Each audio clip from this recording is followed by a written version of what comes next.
All across America and around the world, this is Veterans Radio. This is Veterans Radio. And now, your host for today's program, Dale Throneberry. And welcome to Veterans Radio. My name is Dale Throneberry. I was a CW2 helicopter pilot in Vietnam in the United States Army Aviator, or 1969. I want to welcome you to our program today. It's a very special one. I've got some great guests coming up. We're going to be talking with Alex Kershaw, and Alex has written a book entitled Against All Odds, where he tells us the story of 4 Medal of Honor recipients from World War II. The stories are great. Got to stick around for that one. We're also going to have our highlight on the NVBDC membership. This is going to be Cal Quinn, and Cal is the founder of Bancroft Capital, a Naval Academy graduate, and he is a service-disabled veteran-owned small business. And so we're going to bring him, Cal will be on a little bit later on. But before we get into the program, actually, I need to thank our sponsors, because without them we could never do this program, and we really do appreciate what they do for us here. So I want to mention Legal Help for Veterans. Legal Help for Veterans specializes in veterans' disability claims. Give Legal Help for Veterans a call at 800-693-4800, or you can go to their website, legalhelpforveterans.com. The National Veterans Business Development Council, better known as NVBDC, is the nation's leading third-party authority for certification of veteran-owned businesses. For more information, you can go to their website, that's nvbdc.org, or give them a call at 888-237-8433. You want to do business with the government and you are a veteran-owned small business, these are the people to contact to get certified. The Charles S. Kettles VA Medical Center here in Ann Arbor. For more information, just go to va.gov/Ann Arbor Healthcare. And finally, the American Legion Post 46 out of Ann Arbor, Michigan. We want to thank them for their support as well. So we learn about all of these organizations and their services, as well as how you can support Veterans Radio by going to our website. That's veteransradio.net/our sponsors. All right, just as I promised, we're going to get into the first interview, and this is with, as I mentioned, Alex Kershaw, and I pre-recorded this a couple of weeks ago, actually, but the book is great. You're going to love this one. So here we go. So, Alex, welcome to Veterans Radio. All right, we're here on Veterans Radio today, and our guest is Alex Kershaw, and Alex has written a book entitled Against All Odds. It's a true story of ultimate courage and survival during World War II, and he highlights the adventures, I guess you could say, and of 4 Medal of Honor recipients. And so I want to welcome Alex Kershaw to Veterans Radio. Welcome. Great to be with you.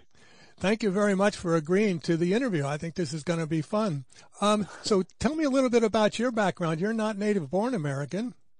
No, I met a beautiful American 30 years ago, and I've been in the U.S. for 28 years. And I'm actually talking to you from very sunny, warm Savannah right now.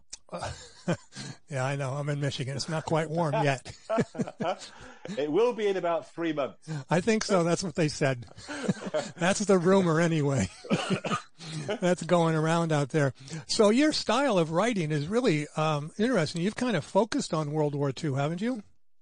Yeah, I've written 12 books, and I think 10 of them are about World War II. Yeah. What's the attraction for you? Great stories. I'm a journalist by background, and as soon as I got to start interviewing people that had actually been there, that had been on Omaha Beach during the Battle of the Bulge, etc., it was just fantastic fun to go and knock on someone's door, sit down and chat about these incredible episodes in history. So I've always been drawn to the personal stories, to the human story, and I've been very lucky to be able to interview well over 100 World War II veterans and to be able to share their stories with people. It's a great privilege. It really is, and I can really relate to that, because the whole program got started when I in a former lifetime I did insurance and so forth, and I had a client call up about wanting to make sure everything were finalized, and he turned out that he was a World War II veteran and had been in 101st Airborne and had been on the beaches of Omaha, and 4 hours after I went out there for just to sign a piece of paper, I came out and his wife says he's never told those stories to anybody. And yeah. I said, there's something here. There's something here. And my father had been on Iwo Jima and Okinawa in the Coast Guard and LSTs, but he had never said a word about anything. And Right. During one of our programs about the Coast Guard, and I was kind of talking about him, my board operator called me and says, "We got this really old guy on the phone, and he wants to talk to you." And I said, "Okay, so put him on." And he goes, "Hi, Dale." He says, "I knew Bill." And I'm going, "Bill? Who's Bill?" And because my dad's name was William Clifton, and he went by Cliff. And he says, No, I knew your dad." Boom. That was it. Wow. And his son connected with me, and the next thing you know, we're getting pictures that I'd never seen, and so on and so forth. So I can really understand your passion about this particular subject. I did want to talk about your style a little bit, because you really kind of take nonfiction but make it really interesting. How do you go about doing that? Well, I think a lot of people do that. I think it's just basically just trying to tell a story. I start with the premise that I want to have a scene. I want to develop characters. I want to have reversals. I end my chapters with, cliffhangers. It's a thing that a lot of writers do, that not many in World War II, I'll give you that, but there are some really good writers in World War II that do it better than I do. But it's just an approach which looks at the reader. I always try and think about the reader. I want them to get to the end of the book. I want them to buy the book. I want them to enjoy the book. And I'm always thinking about how they would enjoy that most. And I think that people root for characters. They want to have a sense of suspense, and they want the writer to be able to engage them however they can.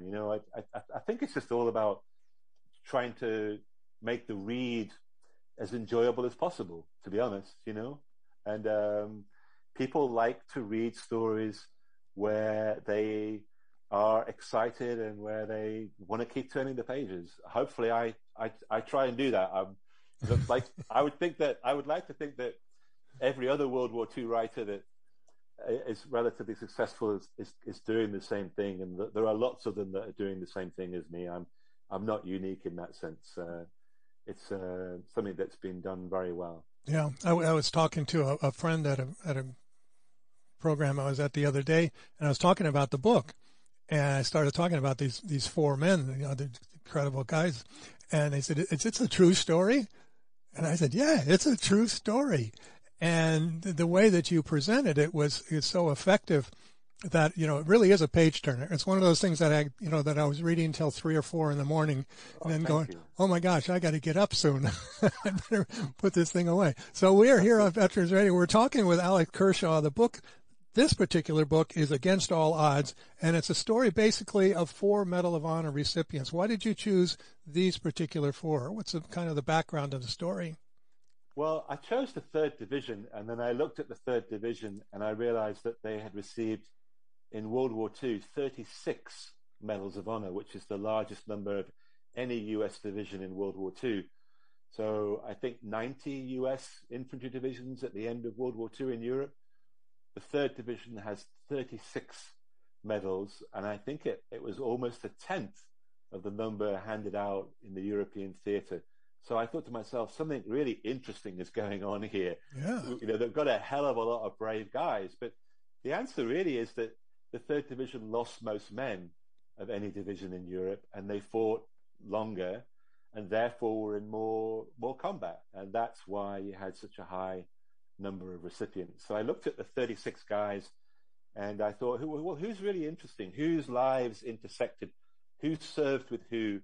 And all the characters there, they came across each other at some point in the war, or after the war, and after the war, and served with each other, were in the same battles. So, invasion of Sicily, Anzio, particularly the Battle of the Colmar Pocket, the liberation of Germany. They were in the same battles, going through the same experiences. So that created a greater sense of unity, a more intimate frame for my narrative. And I just cherry-picked the guys I liked most, the guys that I thought were kind of coolest and were most interesting after the war, too, had the most interesting backgrounds. I was looking for diversity, and I was looking for guys that were still alive after the war, because you've got to remember that more than 50% of those medals given. The medal of 472, I think, Medal of Honor recipients from World War II. As I said before, the majority posthumously awarded. But I was looking for the most interesting guys I could find, and the ones that came home and the ones that had productive and long lives after the war. One of the things that I found incredible was not just their heroics, which in some cases were miraculous, were truly unbelievable. Even to themselves, they couldn't believe they'd been through what they'd gone through and survived. But also how they managed to come back and be so productive, even though they were damaged. Every single one of them was damaged. Some of them showed it, some of them didn't. But every single one of them did their very best over the long term to give back to American society, to bring up families, and to be productive. And I found that to be honest, I found it more inspirational than what they'd done in the war. Because to some extent during the war, they were doing what they had to do. They all described it as doing a job. And their job was to get it done. And as leaders, they decided to put themselves in the front and get it done rather than let other men around them die doing that. And I'm not making any less of their actions, but I was most moved and impressed with their courage and tenacity and perseverance in the rest of their lives when they came home. Right. I mean, and these really are incredible stories. Even the background stories before they went into the service, during World War II. And I think that one of the things that's kind of it's very timely right now, obviously, is they came from a variety of backgrounds. I mean, they came from just dirt poor. They came from military backgrounds. They came from, New England, just all over the country. And I want to kind of see if we can talk about each one of these people without giving the story away too much, because I want people to read the book. The book is called it's called Against All Odds by Alex Kershaw, and it highlights the lives of 4 Medal of Honor recipients. And so let's start off with Footsie Britt, better known as Maurice Britt. Well, he was nicknamed Footsie Britt because he had such large feet. And those feet were very useful because he was a star athlete at the University of Arkansas, NFL player at Detroit Lions, and had a very, very tough upbringing in Arkansas, rural Arkansas. His dad died when he was young. As with all but one of my characters, had to work very, very hard all the way through grade school, high school, the Great Depression, new poverty. They were resilient and tough before they even got into the service. And they'd all known loss and hardship. I think that made a big difference. Audie Murphy, people know a lot about Audie Murphy, but he went through a horrific childhood. He was abandoned by his father, had a very large family. He lost his mum when he was young, really knew poverty and heartbreak. Was just extraordinary that he was able to function after his youth, let alone go on to spend over 300 days in combat and do what he did. Michael Daly, Irish Catholic from Connecticut, a fairly privileged upbringing, went to West Point, decided in 1943 he'd had enough of the regimentation, enough of the hazing, to hell with this, threw his books in a corner and said, I want to go and be a grunt. He could have been an officer, and he went and he was a grunt. Ended up first day in combat on Omaha Beach on June the 6th, 1944, and received the Medal of Honor for actions in April of 1945. So fought all the way from Normandy right to the bitter end. And, was 19 when he performed actions for which he received the Medal of Honor in Nuremberg. Audie Murphy was 19. These people were kids. So they were extremely young. Imagine that. You're 19 and the first day you were in combat is July 1943. This is Audie Murphy. And you're 19 in 1945, over 250 days later, and you received the Medal of Honor. I mean, he looked like a kid. People thought he was one of the characters I write about, Keith Ware, who was the only draftee in American history to become a general officer. So that's quite an extraordinary achievement. He was Audie Murphy's company commander on day one, 10th of July 1943, when we invaded Sicily. And he pulled Audie Murphy off the line and said, I'm not going to have any kids get killed under my command. Right. He looked so young. I mean, when you look at the picture of Audie Murphy on the 15th of June 1945, getting the medal put around his neck by General Patch in Salzburg, he looks like a baby. I mean, he still looks like a baby. So imagine what he looked like in 1943. Just extraordinary. And yet a lethal killer. I mean, an unbelievable shot. Was just a unbelievable soldier. Ware, who I talked about, who was killed in Vietnam in 1968, he became the commander of the Big Red One. So, World War II, draftee, becomes a lieutenant colonel by the end, battalion commander, ends up being killed as the commander of the Big Red One in 1968 in Vietnam. He was interviewed before he went to Vietnam. I think it was by the New York Times in 1965. And he said that Murphy was the greatest soldier he'd ever seen. And that's quite a compliment, given that Ware had commanded so many men by then. Right. There's something kind of supernatural about Murphy. I mean, I don't think that people can quite understand just how phenomenal this guy was. Well, he wasn't, and he wasn't a big guy. He was only 5'5". Like if you had it, we've got Tom Brady in the NFL. Yeah, I mean, he's like, right. Would you say he's the greatest quarterback ever? Probably. I mean, there's a good argument going there, but yes, he would be one of the goats out there. Audie Murphy would be the greatest NFL player of all time, without a dispute, if we look at World War II. I mean, he was the most decorated soldier of World War II. Some people say he's the most decorated soldier of all time. But there was just some people are born with just extraordinary talents that only emerge under stress and in situations where they are tested to the absolute limit. And thank God we had guys like Audie Murphy. You need people like that. People don't understand. I think you understand, and a lot of people listening understand, that in combat, very few people attack and get the job done and take out enemy positions. Even in World War II, it was a big problem.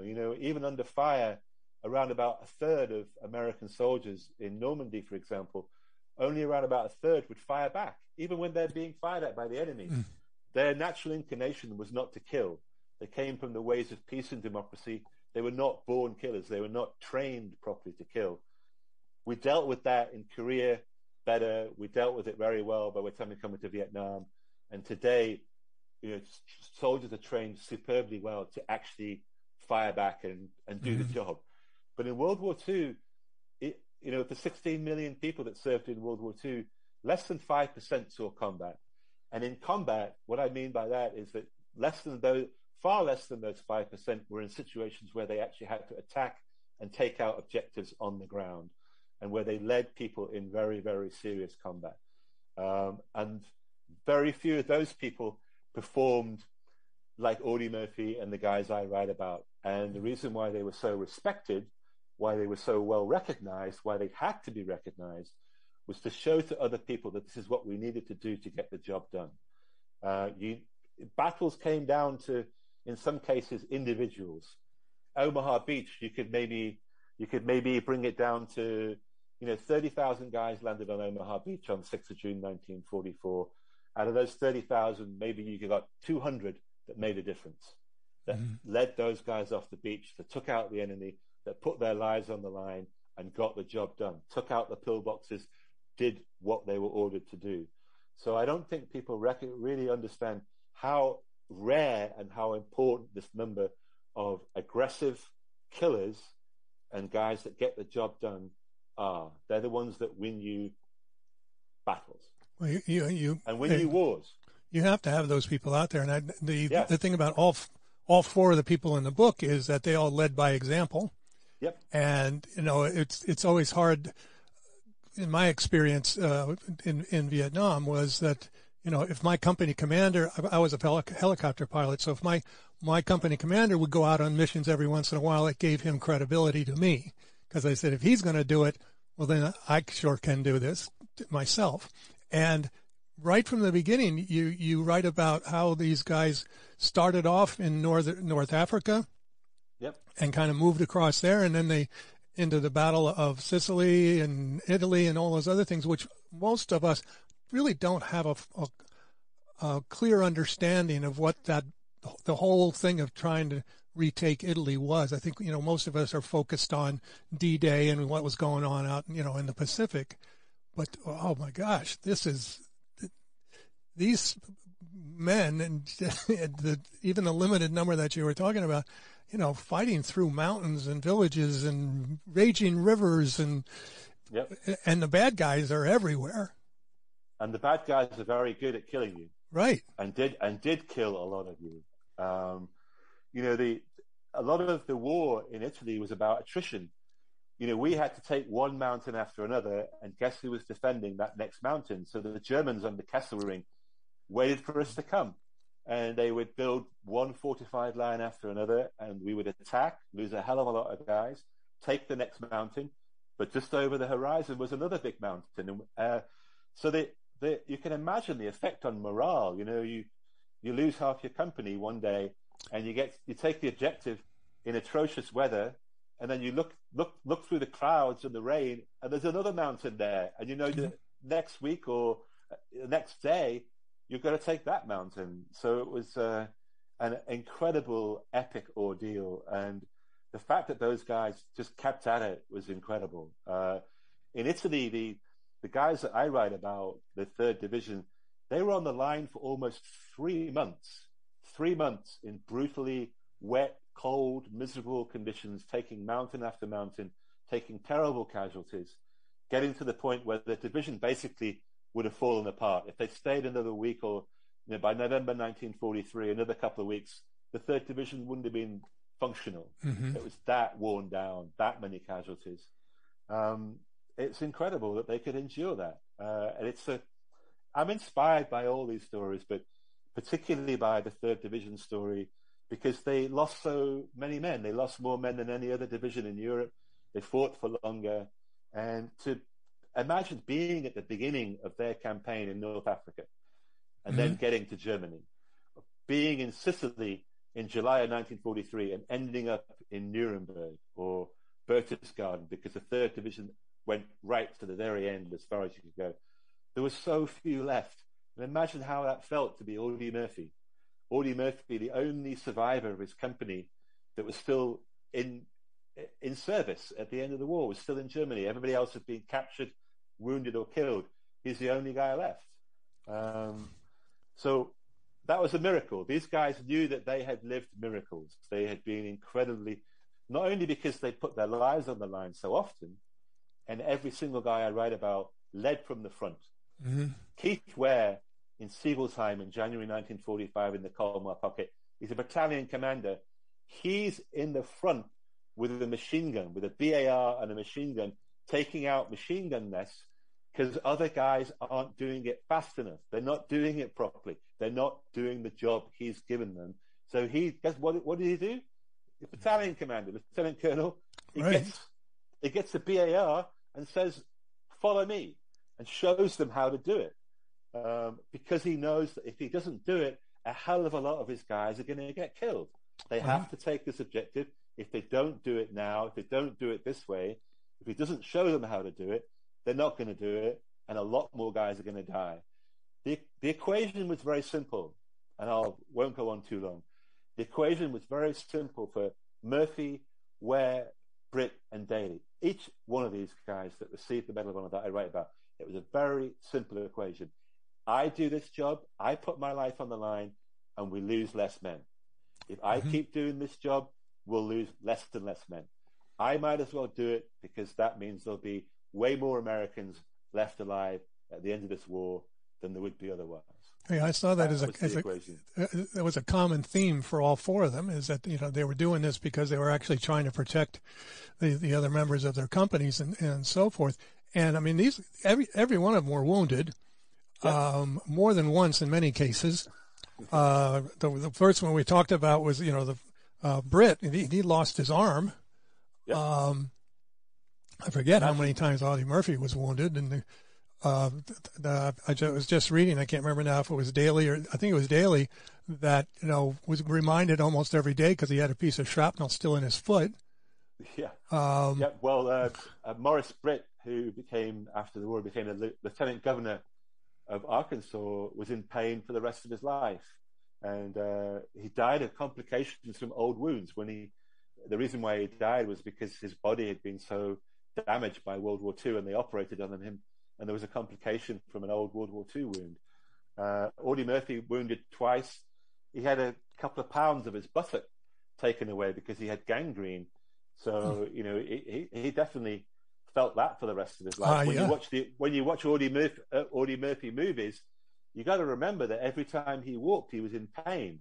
I was told a story that when he became a movie star, the producers in Hollywood said, can you keep your back straight? Walk like a cowboy. Walk like walk like a superstar. Be the hero that you are. And people didn't realize that actually it was painful for him to walk with his back straight because of his wounds. He literally had been shot by a sniper in late 1944, taken back to a hospital, operated on, and they took 2 or 3 pounds of flesh from his buttock out of. So that's not something that you don't feel for the rest of your life. No, I can only imagine. I was just thinking that because I don't know if it's my generation now. I love watching cowboy movies, and so he's on every day, it seems like, on Stars. But reading his story and finding out that was it Kirk Douglas that decided that he needed to be a movie star? James Cagney, I'm sorry. Right, James Cagney. Murphy was on the front cover of Life magazine. Which, imagine that, in 19 years old, you're on the front cover of Life magazine in, I think it was July 1945. So Murphy became the poster boy for the American GI in World War II. And Cagney picked up Life magazine and went, that guy's a handsome dude, So invited him, literally contacted him in Texas and invited him to come out and stay with him and tried to make him into a movie star. And guess what? He succeeded. So, that was quite the story about becoming a cowboy star. Mostly, it seemed like, and then he actually filmed a movie about his own experiences, which must have been almost impossible to do. Yeah, I mean, he wrote he had a co-writer with him, but the book is the really famous book, To Hell and Back, and he actually starred himself in the movie. He was persuaded to do that. And the movie came out in 1955. It was a big success at the time. He made quite a bit of money from it. But, it must have been incredibly painful to play himself going through these scenes, for example, where he lost his best friend, Latty Tipton. I've been to the vineyard in the south of France where he lost his best friend. That was the only time, August 1944, when Audie Murphy was seen to cry during the whole war. So to relive the death of your best friend on celluloid, to act it out, to go back to that most traumatic period. And it's interesting because when they made the movie, they wanted to show a scene of Murphy receiving the medal. Every producer was like, "We got to show you getting the medal." Yeah. I mean, that's why you're famous, And Murphy didn't want to do it. He said, "No, I don't want to do it." They finally persuaded him because, hey, we're making a movie here. We need to see that. But he didn't want to do it because, it's a cliche, but it's true. These guys are not glory hounds. They don't want to promote themselves. The medal means a lot more to them. It's not about themselves. It's about their buddies, the people left behind. The medal symbolizes, yes, their courage, but it symbolizes to all the Medal of Honor recipients I've ever met. They've said to me, to a man, this medal stands for all the guys that didn't come home. Right. All my friends that didn't come home. And what all of the sacrifices of all their friends and comrades made that's why they have to project. It's the one that lived local here, Charlie Kettles, said, I have to project this image to honor those guys who went before me. Yeah, absolutely. And I'm stuttering for words here because it's just such an emotional read. It is Against All Odds by Alec Kershaw, and he talks about not only with the battle scenes and everything that are in the book, but he also talks you talk at the end about how their lives ended. And Audie Murphy's I thought was really sad. Yeah. He was killed in a plane crash. He had some financial difficulties toward the end of his life. And it was interesting, though, he was anti-war. He ended up being anti-war as far as Vietnam War with his own sons. He didn't want them to go. We're going to take a quick break right now and honor our Medal of Honor recipient for this week. And when we come back, we'll continue the interview with Alex Kershaw. The Medal of Honor is the highest award for valor in combat given a member of the Armed Forces of the United States. There have been over 3,400 recipients of the nation's highest award. This is one of them. Private Dale Hansen killed 12 Japanese soldiers in a one-man attack on their positions. Details after this. If you have a VA claim denied by the Board of Veterans' Appeals, contact Legal Help for Veterans at 1-800-693-4800. They're experts in handling cases before the U.S. Court of Appeals for Veterans Claims. Their number again, 1-800-693-4800. Hansen unhesitatingly took the initiative during a critical stage of the action and, armed with a rocket launcher, crawled to an exposed position where he attacked and destroyed a strategically located hostile pillbox. With his weapon subsequently destroyed by enemy fire, he seized a rifle and continued his one-man assault. Reaching the crest of a ridge, he opened fire on 6 Japanese and killed 4 before his rifle jammed. Attacked by the 2 remaining Japanese, he beat them off with the butt of his rifle and then climbed back to cover. Returning with another weapon and supply of grenades, he fearlessly advanced and destroyed a strong mortar position and annihilated 8 more of the enemy. The Medal of Honor series is a production of Veterans Radio. Military veterans touch everyone's life. I'm guessing right now you're thinking of a veteran, a close friend, relative. Maybe it's you. Even the toughest of us sometimes need help, but don't know where to turn for support. You don't need special training to help a veteran in your life. We can all help someone going through a difficult time. Learn how you can be there for veterans. Visit veteranscrisisline.net. veteranscrisisline.net. A message from the U.S. Department of Veterans Affairs.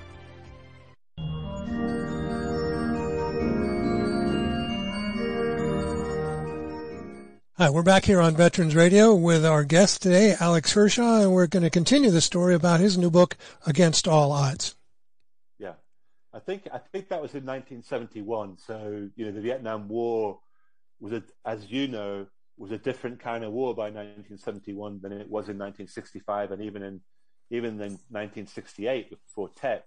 Right. But it was a brave thing in a way for the most decorated superhero from World War II to say publicly in 1971, I don't want my sons to serve in that war. I admired Murphy for being honest, whether you agree with him or not. He was always very honest. He said, this is a guy that didn't say a lot, but when he said it, he meant it. Was very conflicted about war. Someone went to interview him, I think it was in 1968, an Esquire reporter, and Murphy didn't even know where all his medals were. He'd given away a lot of his medals to the neighborhood kids. It was not something that he wanted to glamorize. Right. He said several times, the last thing that I want to do is make war seem sexy and glamorous and try and make it seem like this is something that everybody should be doing all the time, that it's all about glory, and because he knew it wasn't. It was about terrible trauma and loss and death. So yeah, I really came to admire Audie Murphy as a very disturbed but incredibly generous human being, not only by putting his life on the line so long in World War II, but also the causes that he kept dear to his heart after the war. He very much was about honoring his fellow veterans, serving the cause of looking after veterans. He remained incredibly close to the people he'd served with, and was just given what he suffered internally, the internal wounds, it's quite incredible that he could be so productive as he was, I know. I remember reading the toward the end of the life of Michael Daly, and when he's every Memorial Day he doesn't go to parades, he just kind of goes away. He walks on the beach where he was, and he kind of stayed away from those things because it was such a traumatic day for him, because all of the people that he lost during World War II would just kind of flash before his eyes, and he just needed to be alone. Yep. And I can understand that. Many veterans that I've talked to, and I think sometimes myself included, that those days are so difficult because you start flashing back and you see all your friends that didn't come home. And that was what was so powerful to me about Ware. Because here's a guy, as you mentioned, he's drafted, he goes up through the ranks, he's got the decorations up, everything imaginable, and he volunteers to go to Vietnam almost. He says, no, I want to go to Vietnam, and he's at, head of the Big Red One, and because he was killed out in the area where I was, and I was there a year later, and out in Loc Ninh, and doing these recon things. And I can remember, a general hopping on my aircraft and going, okay, I want to go down there. And I'm going, what are you, crazy?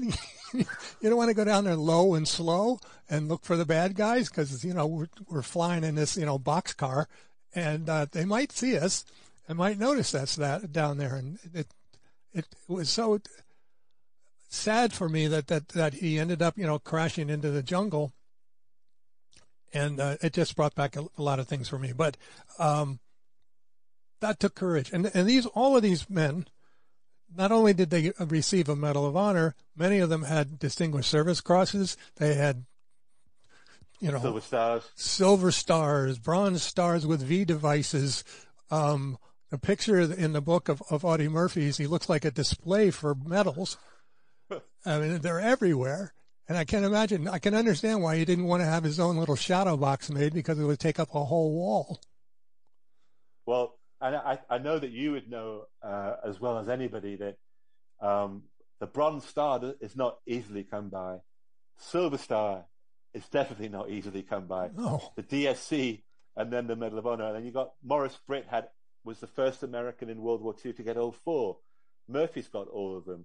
The only one that Ware didn't have was the DSC. The only one that Daly had didn't have was the DSC. Daly had 3 Silver Stars. I mean, these guys were courageous every day. They were in combat in some way, either way, engaged the enemy, or the courage to lead, to organize, to have the spiritual strength to carry on. And I was very moved by Ware's story too, because he didn't need to be there. No. He'd been in World War II. He's a commander. He's a general.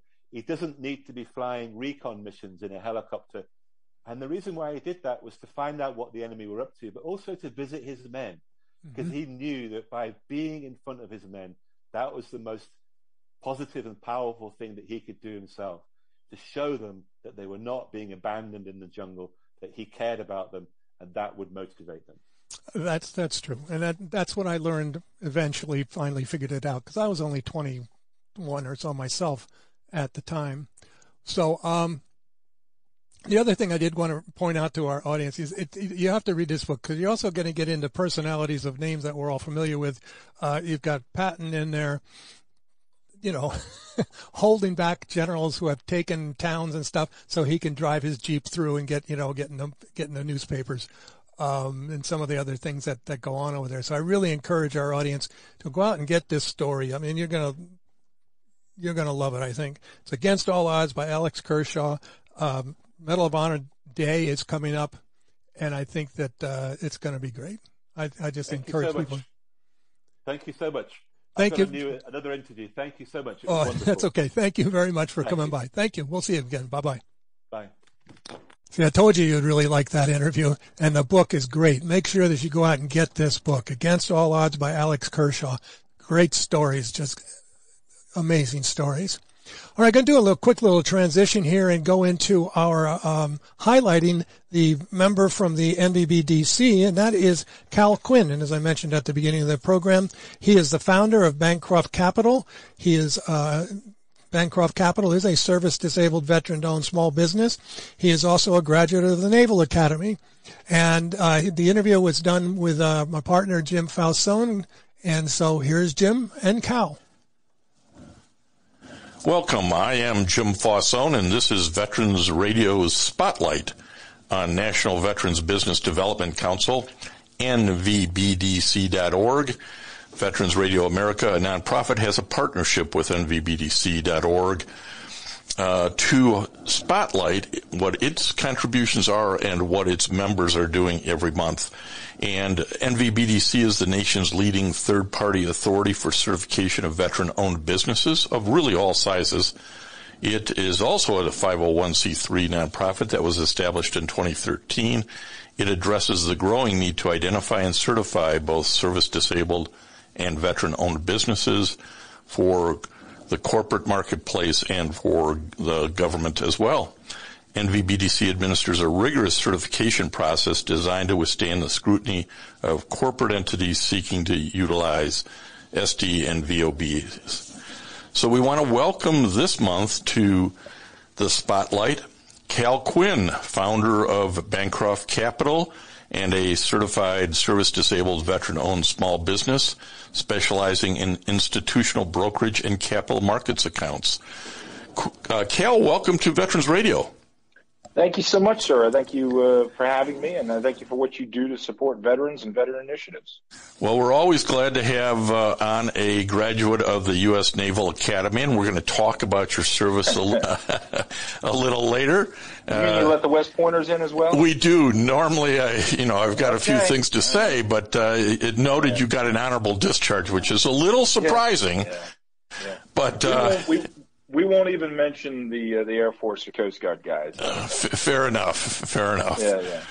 But I'm kind of interested. You're in the financial services sector. Can you tell us a little bit about what Bancroft Capital does and why it was important to get certified as a veteran-owned business? Yep, absolutely. So Bancroft Capital is a service-disabled, veteran-owned and operated broker-dealer and investment bank. We operate 5 business units: fixed income sales and trading, equity trading, cash management, capital markets, and public finance.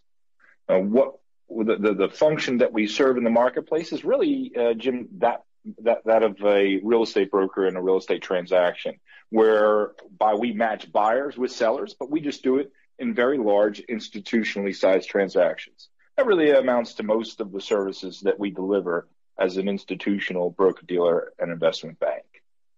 The importance of an NVBDC certification, I think, is a question that needs to be answered on 2 fronts. And first is we live in a capitalistic society. In fact, I think capitalism maintains as one of the greatest bastions of hope throughout the world, that through one's own hard work and diligence, they might create a greater prosperity and hope for their family, that they would be rewarded for that effort and that labor, right? I think that's a wonderful opportunity and a great offering of help to anybody who's fortunate enough to live in a capitalist society. What that means is we must provide value to our customers and our counterparties, right? We must allow them to create better products and services, or create greater profits, and ultimately grow their businesses through the support of whatever products and services we're delivering into our customer base, right? We have to be a value-add counterparty. It's up to us to develop that value-add proposition, but quite often it is very, very difficult to get into a customer relationship, right? It doesn't really even matter necessarily what industry or sector we are talking about. Jim, the reality is that most people have their friends, and they are not interviewing for new friends, right? Right. So the opportunity for us to establish a dialogue with somebody who may well very much require the services that we offer, right, but just don't know that we exist and aren't aware of the value that we can deliver in their organization. We're just an unknown to them. Our opportunity to enter into a dialogue with a prospective customer is facilitated through the NVBDC certification. And not just the certification, but the vetting and history, the credibility of Keith himself, who has been doing this for so many years to support veterans and others who care about veterans and want to work with veterans because of what we offer to the civilian marketplace. Often we talk, Jim, we talk about things like diversity and inclusion, which I think is a very, very important initiative for our country to embrace. And sometimes often that conversation stops, Jim, with diversity. That is the capacity for us to identify the difference in us and another individual. Tall, short, brown hair, black hair, blue eyes, green eyes, whatever. Identifying the difference between two individuals or necessarily two organizations, any fool can do, generally speaking, right? I think what diversity and inclusion in our country, in our communities, and in the civilian marketplace, we must take the next natural progressive step in that dialogue to not just diversity but inclusion, and that is valuing the difference. Right? Not just identifying the differences in people and organizations, but valuing the differences, especially in individuals, right? And if we can value those differences and harness those differences, then we can collectively, corporately, we can be better than the sum of the individuals. Right? Well, and we can be better people. What your certification by NVBDC allows you then to do is be identified as a legit disabled veteran-owned business, correct. And to use the sort of leverage that certification does to sort of allow you to get introduced to a whole new set of possible customers. Absolutely true. But I think as I was kind of talking through the inclusion side, the disabled veteran and veteran communities, right, especially those that have served in combat theater like I have and served over the last 20 plus years, right? The perspective that we bring to the civilian marketplace is very, very unique, Jim. We represent 0.5% of the U.S. population, but our perspective, driven by our experiences, right, by our background, by the things that we have seen and done, we can bring a great deal of unique value to our civilian counterparties and to the civilian marketplace. And yes, so the NVBDC certification identifies us as who we are, right, with our set of experiences. And we may also be ethnic and gender minorities, right? We are all disabled Americans, right? But we represent all three of those diversity initiatives. But as we are introduced as an NVBD certified business, our counterparties know they're dealing with a veteran, right, who brings that perspective. And that perspective I have found to be incredibly valuable in the civilian marketplace and often underrepresented, right? And so it's a great opportunity as an NVBDC certified business to earn consideration from your counterparties based on your identity, on the ethos of your organization. One of the things that I'm always amazed at is it seems that if you're NVBDC certified, and because of the way in which Keith King is the founder of NVBDC, is such an advocate for veteran-owned businesses, there's a lot of possible networking that can go on and does go on. Have you experienced that, Cal Quinn, founder of Bancroft Capital?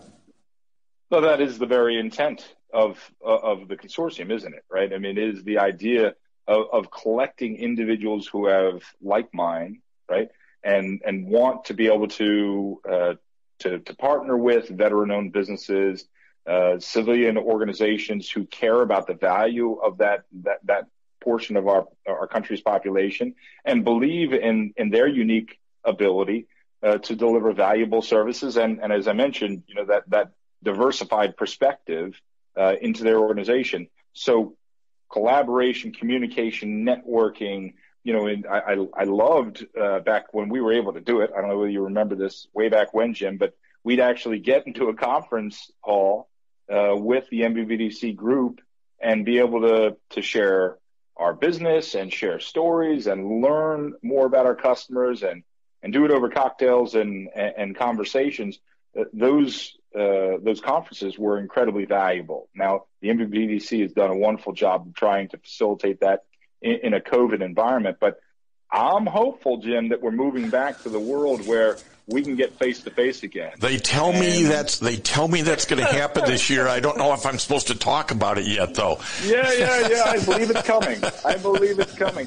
But super exciting because, yes, that dialogue of veteran-owned businesses with civilian business counterparts who are interested in our businesses is incredibly valuable. And it's not just valuable to the NVBDC firms, it's also valuable to those civilian organizations as well. Absolutely. And we appreciate Cal Quinn being in the spotlight for NVBDC and his outfit, Bancroft Capital. I want to thank Jim and Cal for that spotlight from NVBDC. That's what they do. They help certify small business owners that are veterans. I think it's a great opportunity for all of you out there that have a small business and you are a veteran. So get yourself certified. I also want to thank Alex Kershaw for being on the program and talking about his book, Against All Odds. And I really do encourage you to go out and get that. You can get it on Amazon, probably just about any bookstore that's out there. It's a story of 4 Medal of Honor recipients. I think you'll really enjoy it. I think it's very timely. And it's just great stories. I think it'll really pull at your emotions.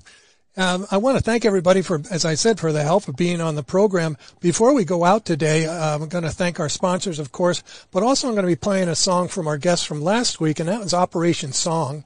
And Operation Song, as we talked about, was a group of veterans that get together, they tell their stories, they work with musicians from the Nashville area, and the musicians and songwriters get together with the veterans, and then they write a song and they produce the song. And so the song that we're going to hear in a little bit is entitled Talk About It. And of course, all veterans are supposed to talk about their adventures and problems and emotions and everything, and most of us don't. So, this song I think is going to be a good one to go out on. But I want to make sure that I do thank everybody for being on the program today. And I want to make sure also that I thank you, our audience, and I would really appreciate it if you would go to our website, veteransradio.net, and leave some comments about today's program so we can know what you want for future programming, what you liked about this program, what you think we can do to improve. And the other thing I'd like you to add in there is if you know of any radio stations in your area that you think would be interested in carrying Veterans Radio, let us know and we'll contact them and see if we can get on the air in your area. And of course, we're always looking for support from patriots just like you to help us keep our website, social media going, and all of the other stations that we are on around the country, and our podcasting adventures. Sometimes it seems that way, that's for sure. But there are a few costs that are involved. So if you do, you can help us out. Just go to our page, our website, veteransradio.net, and click on support, and that would be great. I want to thank you very much in advance. To remind you that Veterans Radio is a production of Veterans Radio America, a 501c3 nonprofit corporation, and since it is a nonprofit corporation, all of your donations and sponsorships may be tax deductible. So help us out if you can. We really do appreciate it. And I'm going to go now and we're going to transition, or let's see, we'll do a crossfade into the song Talk About It from Operation Song. So until next week, which is our benefits program, so don't forget to send us all that information. If you have a question for our panel of experts on disability benefits, send us an email, click on the contact form on the Veterans Radio website, and we'll answer your questions next week here on Veterans Radio. And until then, this is Dale Throneberry for all of us here at Veterans Radio. You are dismissed.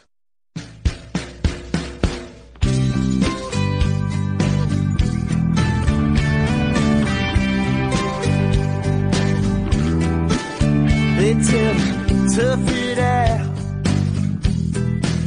They tell you suck it up. Here's your straw if you want to lead. Don't let it see you bleed. But when the pressure builds and you tried it all, don't be afraid to make that call and talk about it, let it out. Say it, shout it, don't matter how. Find a bird.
tough or you can stand tall and talk about it, let it out. Scream and shout, it don't matter how. You can write a letter, write a song, you'll be feeling better before too long. If you talk about it, oh, talk about it, yeah. Crack a beer, call a friend, let it out, let it in, talk about it.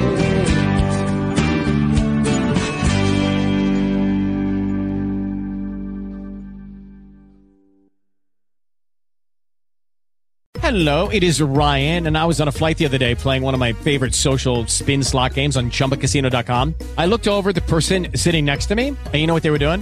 They were also playing Chumba Casino. Coincidence? I think not. Everybody's loving having fun with it. Chumba Casino is home to hundreds of casino-style games that you can play for free anytime, anywhere, even at 30,000 feet. So sign up now at ChumbaCasino.com to claim your free welcome bonus. That's ChumbaCasino.com and live the Chumba life. No purchase necessary. VGW. Void where prohibited by law. See terms and conditions. 18+.